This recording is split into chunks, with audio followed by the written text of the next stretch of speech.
Ang puloy-anan usa sa dalangpanan sa matag banay aron matulog mupahuway ug magsaw uban ang mga sakop niini. Apan hangtod karong 2026, nagpabilin gihapon kining pribilehiyo. Tungod aduna gihapoy mga tawo nga ang kadalanan mao na lay giisip nga puy-anan.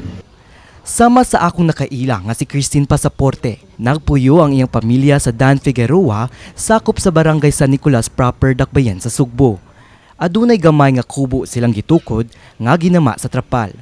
Aduna sila'y katre, plato ug kaldero ug ang usa ka kahoy nga nagsilbing atop. Sud sa 5 ka tuig, nabuhi si Christine, iyang kapares ug iyang tulo ka anak sa maong sidewalk. Apan karong adlaw, Pebrero 16, gimanduan sila sa Cebu City Anti-Mendicancy Office kon CCAMO nga mo evacuate sulod sa 24 oras.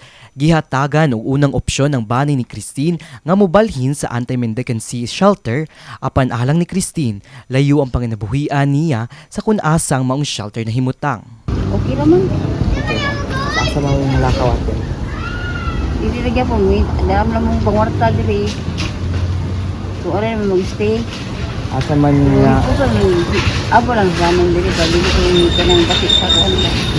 Samtang, ang CCAMO mipahigayon sa Uplan Pag-abot Program usa ka pagpaningkamot sa kagamhanan sa Sugbo o sa Department of Social Welfare and Development kun DSWD.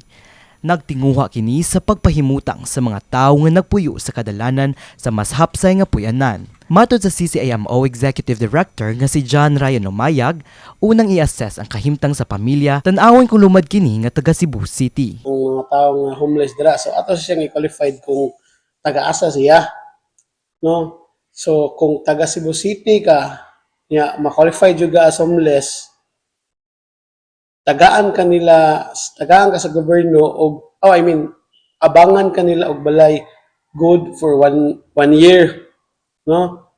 And then isud kanila og livelihood programs para after 1 year na kay kagalingong income imuha, so dili na ka mobalik dito sa dalan. So mo na ang gibot. Kung dili po ka taga Cebu City, nya homeless ka o jud balay, iuli kanila kung asa ka gikan. Gani adunay 7 ka pamilya na ang narentahan og balay ug 2 ka taga Davao ang na-assist na sa pagbalik sa ilang probinsya. Adunay 2 ka opsyon aron matabangan ang mga homeless.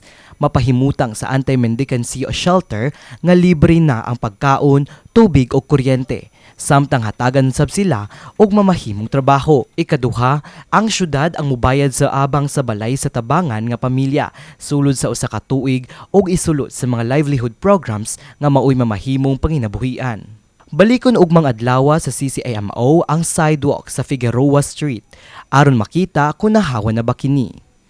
Kauban ni Rosel Caparo, kini si Mark Ermas alang sa MyTV Cebu.